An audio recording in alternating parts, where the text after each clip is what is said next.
before anybody thinks that I'm anti pain medication, anti injections, anti surgery, that's not true. Just from the forefront, I know this is going to be something that someone's going to speculate and assume. The point is that there's a lot more being done to people than is needed. And just because something works for one person doesn't mean everyone needs to be getting it. So it needs to be personalized care. It needs to be a personalized approach, and anyone who's being offered injections or surgery or medications needs to fully understand the risks and benefits of those things and weigh that for themselves and understand what the purpose is for those particular interventions.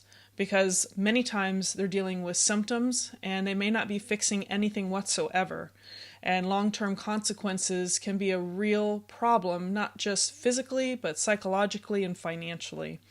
So I believe that there's a place for those on occasion, and it depends on what those are. So you need someone who is a clinician who offers those services that gives you the proper approach in talking about what it's intended to do for you. Doing surgery just for back pain alone doesn't have good evidence. So you need to talk to your physician, maybe get a second opinion. But there is definitely a need for all physicians, all patients, all clinicians to have better education when it comes to the pain neuroscience. Because sometimes even surgeons are surprised if a patient waits long enough and they do rehabilitation or get better education on pain, that suddenly they'll realize that they don't have pain anymore and maybe really don't need that intervention.